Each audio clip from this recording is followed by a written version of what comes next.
Voilà. Donc dans cette deuxième vidéo, on va faire d'autres exemples de simplification de radicaux, mais plus avec la géométrie cette fois, mais avec deux méthodes. Une méthode qu'on appellera plutôt la méthode mentale, donc mentalement, et la deuxième méthode qu'on va plutôt utiliser va s'appeler par décomposition. Donc voilà. Maintenant, la méthode par décomposition fonctionne avec tous les calculs, même les plus difficiles. Et la méthode mentalement, elle est plus rapide, mais elle n'est pas toujours facile à trouver comme ça spontanément. Donc, vous allez pouvoir choisir. L'objectif final est que vous ayez simplifié au maximum les radicaux. Donc, dans votre cahier, vous pouvez noter, donc toujours comme vous avez mis A et vous avez mis B. Donc on est toujours dans le B et vous mettez autre, oula, je vais écrire en plus fin. Donc vous mettez simplement autre exemple. Donc ici, donc je vais le noter au-dessus. Donc toujours dans le B, vous mettez autre exemple de simplification. Donc, je vais faire que quelques exemples. Après, vous ferez de toute façon des exercices supplémentaires. Alors, le premier exemple que j'ai donné, c'est radical 8. Radical 8, si on veut mentalement le transformer en un produit, je vous rappelle la règle de calcul qu'on a vue dans la vidéo précédente.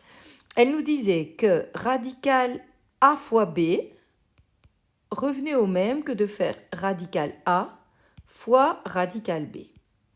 Donc, si on transforme 8 en un produit de deux ou plusieurs facteurs, dont l'un est un carré parfait, donc on a vu les 10 premiers, là, donc il y avait 1, 4, 9, 16, 25. Pourquoi ce sont des carrés parfaits? Parce que chaque fois qu'on fait la racine carrée de ces nombres-là, on obtient un nombre entier comme réponse et pas un nombre à virgule.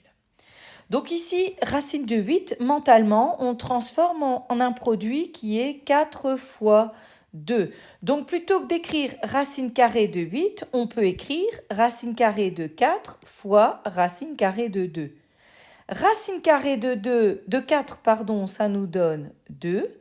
Et racine carrée de 2, je ne sais pas calculer et avoir une valeur entière, donc je laisse racine carrée de 2. Voilà, donc ça c'est la première méthode mentalement.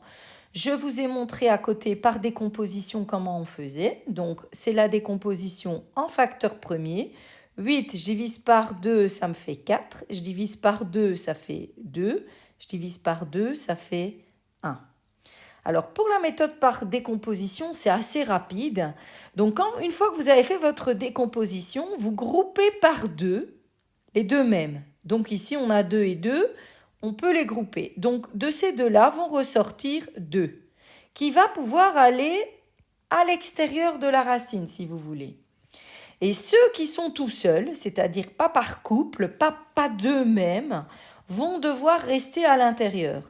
Donc ici, 2 et 2 peuvent sortir, ils deviennent 2.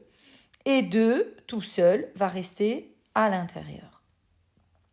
En effet, quand on écrit racine carrée de 8, c'est la même chose que d'écrire racine carrée de 2 au carré fois 2. 2 au carré est un carré parfait, donc il peut sortir de la racine. Or, la racine carrée, c'est une opération qui est le contraire, donc qui est la réciproque d'élever au carré. Ça veut dire que la racine carrée, elle enlève le carré. Alors, on dit alors extraire de la racine. Extraire de la racine le carré parfait, donc ici, 2 au carré va pouvoir sortir.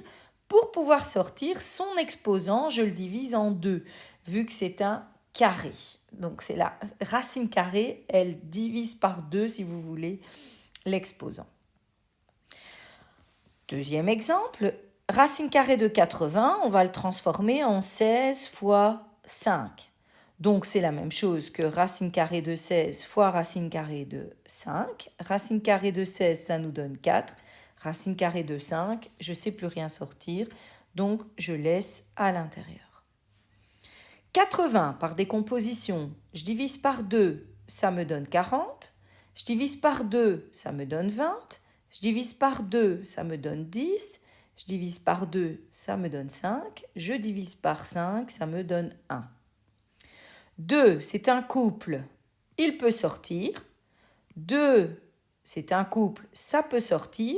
5, il est tout seul, je l'entoure, il va rester. Donc dehors, je vais avoir 2 fois 2. Donc tout ce qui sort, on les multiplie. Tout ce qui reste, on les multiplie. Donc ici, 2 fois 2, ça va me donner 4. Et à l'intérieur, il va rester 5.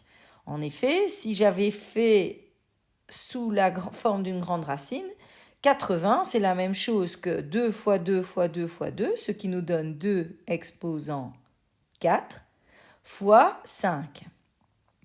2 exposant 4, c'est un exposant pair, donc c'est un carré parfait. Il peut sortir de la racine. Je divise 2 exposant 4, c'est la même chose que 16. Racine carrée de 16, ça me donne 4. Donc 4, en fait, c'est l'équivalent de 2 au carré. Donc c'est bien les 2 au carré que j'avais là tout à l'heure. Donc 2 exposant 4 va sortir, il va devenir 2 exposant 2, c'est-à-dire 4, pardon. Et à l'intérieur, il va rester racine carrée de 5. Exemple 3. Donc, on a 162. 162, c'est la même chose que 81 fois 2. Donc, racine de 81, ça me donne 9, fois racine de 2, je ne sais plus rien sortir, donc je laisse. Décomposition en facteur premier. Je divise par 2, 81, par 3, 27, par 3, 9, par 3, 3, par 3, 1. Celui-ci est tout seul, je l'entoure. Ils-ci sont par couple d'eux-mêmes, donc je vais pouvoir sortir. Il va sortir 3. Ces deux-ci sont d'eux-mêmes, ils vont pouvoir sortir, donc ça va me donner 3. Donc au dehors, je vais avoir quoi? Je vais avoir 3 fois 3, c'est-à-dire 9. Et à l'intérieur va rester 2. Pourquoi 2 reste à l'intérieur? Parce qu'il est tout seul. On ne peut sortir que si on est carré, donc si on est par 2, d'eux-mêmes.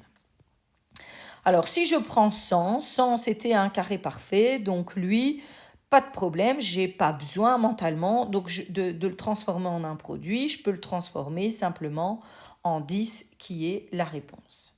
Si j'avais fait en décomposant en facteur premier, 100 divisé par 2, ça me donne 50, divisé par 2, 25, divisé par 5, 5, divisé par 5, 1.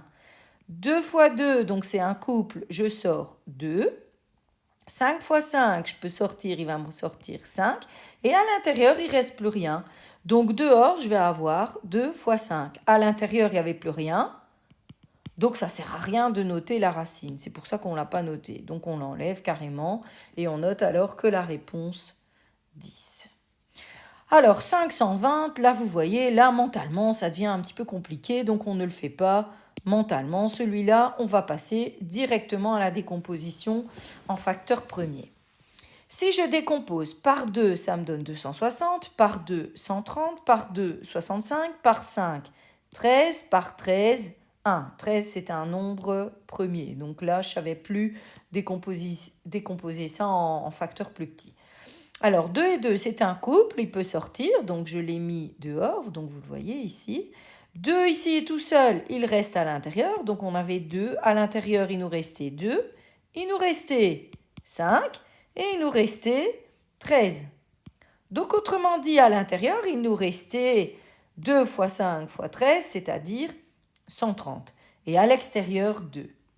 Donc si on tape sur sa machine racine carrée de 520, la machine, pour simplifier le calcul, elle va écrire 2 radical 130. Vous pouvez essayer pour vérifier, pour voir si vous avez bien compris. Donc ici, ces exercices, vous allez devoir les faire sans votre calculatrice parce qu'évidemment, votre calculatrice, elle donne directement la réponse sans que vous deviez vous préoccuper de la simplification normalement. Mais au moins, vous devez comprendre le raisonnement. Alors, si on fait 32, 32 mentalement, c'est 16 fois 2. Racine de 16, ça nous fait 4. Racine carrée de 2.